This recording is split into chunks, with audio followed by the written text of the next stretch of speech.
महाड़ा में आखिर क्या चल रहा है, कौन है ये नितिन गोल्डे। कभी कभी महाड़ा के अधिकारी रिश्वत लेते पकड़े जाते हैं तो कभी कभी गुस्साई नागरिक महाड़ा के दफ्तर में जाकर अधिकारियों पर पैसे फेंकते हैं। अनाधिकृत निर्माण, बिल्डरों के साथ साठगांठ और अब संवैधानिक नियमों और जीआर को पूरी तरह से नजरअंदाज करते हुए महाड़ा में चल रहा है काम।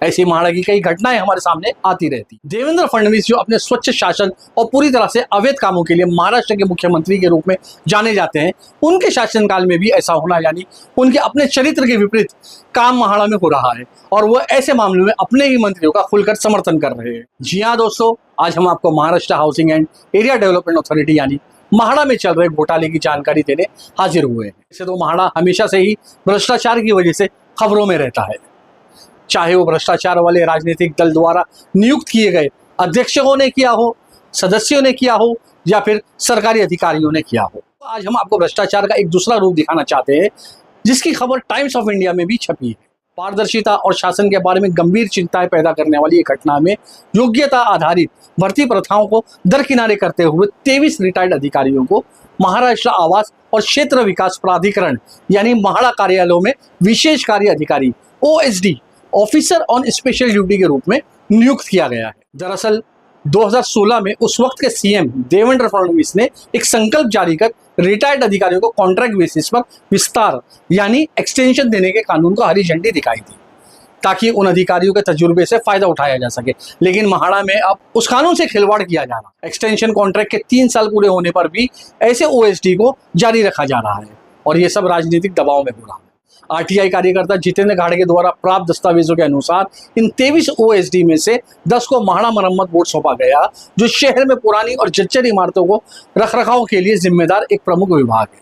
कुछ रोज पहले यंग विसल ब्लोवर्स फाउंडेशन के सदस्य जितेंद्र घाड़गे ने एक RTI में मालूमात मांगी कि महाड़ा में कितने रिटायर्ड अधिकारी को एक्सटेंशन दिया है।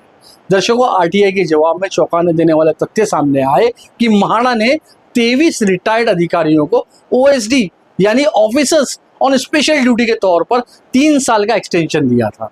नियमों के अनुसार रिटायर्ड अधिकारियों को केवल 3 साल का ही विस्तार दिया जाता है, लेकिन 23 OSD में से कई अधिकारियों को 3 साल पूरे हो जाने के बाद भी उन्हें रुखसत नहीं किया गया है। RTI से मिली जानकारी से पता चलता है कि इनमें से कई नियुक्तियां और एक्सटेंशन राहुल शेवाले, सुनील राणे, प्रसाद लाड, मंगेश कोडालकर और रामदास अठावले जैसे नेताओं के प्रभाव में थे। सत्ता के ऐसे ही एक कथित दुरुपयोग में नितिन गोल्डे, जो कई वर्षों तक महाड़ा के आवासीय इंजीनियरिंग विभाग में महत्वपूर्ण पद पर रहे, उनके रिटायरमेंट के बाद उन्हें 15 नवंबर 2021 को फिर से OSD के रूप में नियुक्त किया गया। हालांकि उनका एक्सटेंशन 14 नवंबर 2024 तक का था, लेकिन वो आज भी महाड़ा में बैठे हैं। RTI अधिनियम के तहत प्राप्त दस्तावेजों के अनुसार आवास मंत्री अतुल सावे ने जानबूझकर ये तथ्य छुपाया कि उनका 3 साल का कार्यकाल 14 नवंबर 2024 को समाप्त हो रहा है। उनके नियुक्ति आदेश के अंतिम पुष्ट पर एक हस्तलिखित नोट छिपा दिया गया था जिसमें स्पष्ट रूप से लिखा था 3 वर्ष पूरे हो गए। इसके अलावा लाड द्वारा 10 सितंबर 2024 को लिखे गए पत्र में गोल्डे के लिए 2 वर्ष के एक्सटेंशन की सिफारिश की गई।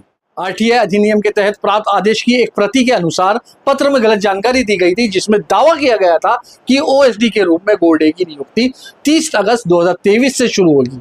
हालांकि 2016 की सरकार के आदेश में कॉन्ट्रैक्चुअल अपॉइंटमेंट्स को अधिकतम 3 वर्ष तक का सीमित कर दिया गया था।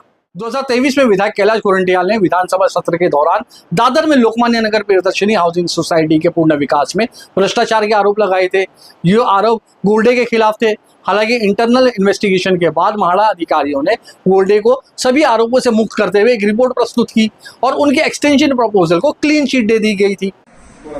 सम्मान्य मंत्री महोदय से ये पूछना था कि 35 साल का जो परमिशन है वो गवर्नमेंट से लेना चाहिए, बोर्ड को अधिकार नहीं है। हाँ, गवर्नमेंट से लेना चाहिए ऑर्डर, उन्होंने महाराष्ट्र गवर्नमेंट जी उन्होंने नहीं लेगा। एक और जो अधिकारी है जो 3 साल से वहां रिटायर होने के बाद उन पर कोई कार्रवाई नहीं हो रही, इसका मतलब क्या है? कौन है ये लोग? इस पर सरकार इतनी मेहरबानी क्यों हो रही है? उनका क्या काम है? महाराज चलाने का काम ये लोग करते हैं क्या? सम्मान्य मेरे अतुल जी से गुजारिश है, चौकसी करिए जब तक बांधकाम रोकी है और अगर इसमें कुछ सत्य आता है तो उन पर पुलिस कार्रवाई की जाए। लेकिन एक हस्तलिखित नोट में कहा गया था कि मंत्री द्वारा आदेश पर हस्ताक्षर करने के बाद भी उन्होंने 3 वर्ष पूरे कर लिए थे। यंग विसल ग्लोबल्स फाउंडेशन के घाड़िगे ने दावा किया राजनीतिक प्रभाव का यह खुला दुरुपयोग सरकारी नौकरी के लिए प्रयासरत युवा उम्मीदवारों के साथ घोर अन्याय है। रिटायर्ड अधिकारी सत्ता बरकरार रखने के लिए व्यवस्था का दुरुपयोग करते रहते हैं, जिससे प्रशासन में जनता का विश्वास खत्म होता है। इनमें से कुछ अधिकारियों पर अपनी सेवा के दौरान भ्रष्टाचार के भी आरोप लगे हैं। आरटीआई जांच से यह भी पता चला है कि 2020 में तत्कालीन महाड़ा के अध्यक्ष विनोद घोसालकर ने स्वीकार किया था कि इन ओएसडी पदों के लिए 93 आवेदन प्राप्त हुए हैं। इससे सिलेक्शन प्रोसेस और उम्मीदवारों की नियुक्ति के लिए अधिक प्रश्न उठ खड़े हुए हैं। घाड़गे ने गोल्डे के ओएसडी एक्सटेंशन की गहन और निष्पक्ष जांच की मांग की है। गंभीर सवाल ये उठता है दर्शकों कि अगर पुराने लोगों को एक्सटेंशन के बाद भी रिटायर नहीं किया जाएगा तो युवा पीढ़ी को सरकारी नौकरियां कैसे मिलेगी।